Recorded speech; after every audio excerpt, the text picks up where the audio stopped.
My work is with astronomy and astrology, and I have a question about timing. For example, I think humans think in linear thought relating to time, past lives, current life, future lives. And I know that non-physical doesn't really think like that. I'd like to hear your input on our take on time and how it's different than in non-physical. You want our input on your take on time? Well, just clarity, I guess, on divine timing versus the time that we apply to things. We've offered this statement a few times here today, and we're going to do it again here because it applies still again.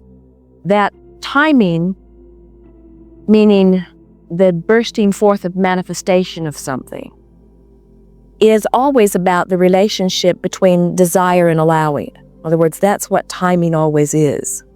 So even the timing of your birth was about the relationship of your desire and your allowing. You used a wonderful word as you talked about divine timing, because we would say every being, whether it is an ant or a human, who comes forth into this physical experience, comes forth in the perfection of divine timing, because from the non-physical perspective, there was intent that was clear and there was allowing that was pure.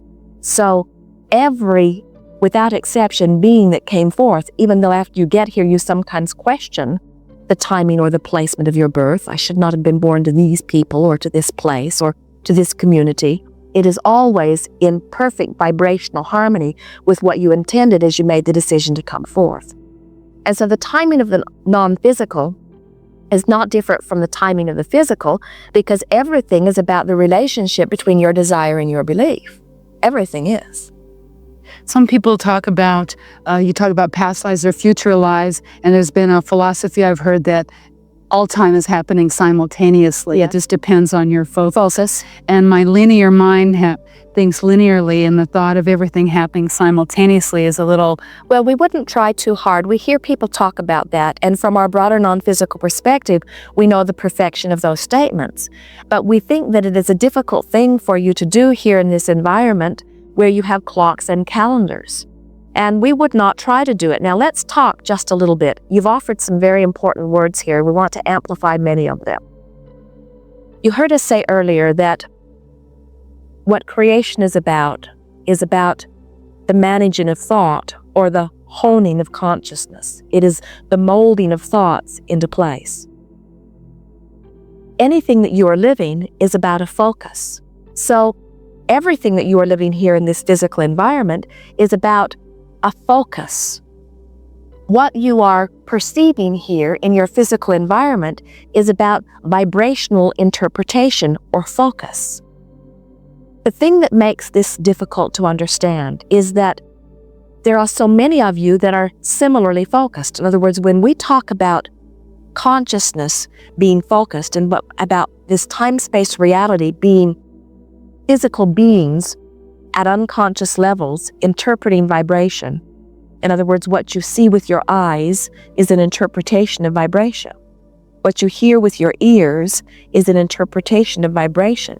Even what you feel with your fingertips or taste with your tongue or smell with your nose, these are all vibrational interpretations. You are perceiving vibrationally. So you say, so we're not really here in the real way that we think we're here. Esther, as she moves about from place to place, is always pleased that the city is still there when she gets back, even though she has not been there. They spent time living in this town, and she's looking forward to visiting the places that were their favorites when they lived here. Even though it has been many, many years since they lived here, these places are still here because it is a stable environment of expectation. Now, why is that? Well, you didn't all get here at the same time, nor will you all leave at the same time. The majority of your consciousness is still here perceiving, and so the continuum of this time-space reality is a very solid platform from which to intend and achieve ideas and experience the idea of motion forward. Physical reality is the furthest extension of non-physical energy. In other words, it's finely tuned finely focused consciousness. You get how good that is?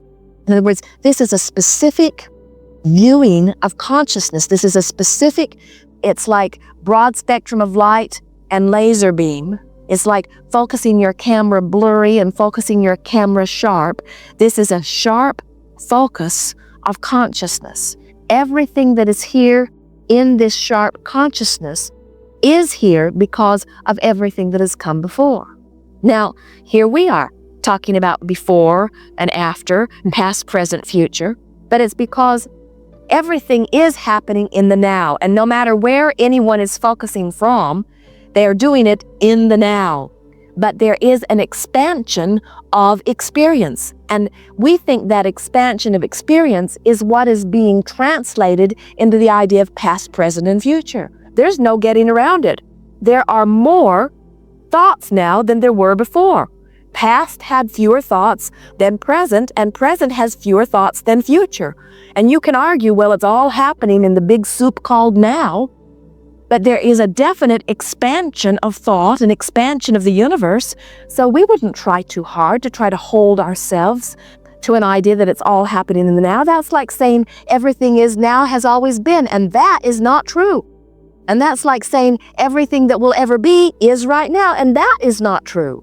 We are an expanding universe, and we think that it's perfectly all right then to let time be what it is, the measurement in which we, as we stand in our physical bodies, are able to discern our placement in this universe. Thank you. Yes, indeed. Science has theories about a cosmology, the origin of things, and one theory is there's the Big Bang.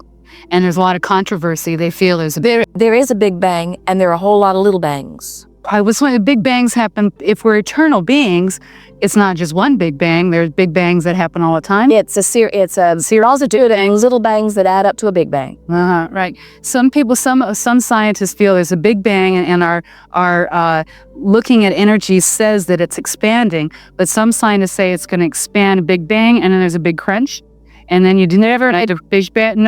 No big crunches. But you see, the Big Bang, talk about the Big Bang, Little Bang thing. When billions of people are having exposure to their experiences, similar in nature, which are causing rockets of desires to come out within them, and the universe is answering all of those desires, that is the motion forward. That feeling of the Big Bang only happens to those that aren't up to speed with the energy. In other words, when you are in vibrational harmony with source energy and you ask for something, non-physical energy flows through you, and it feels like the most natural next logical step.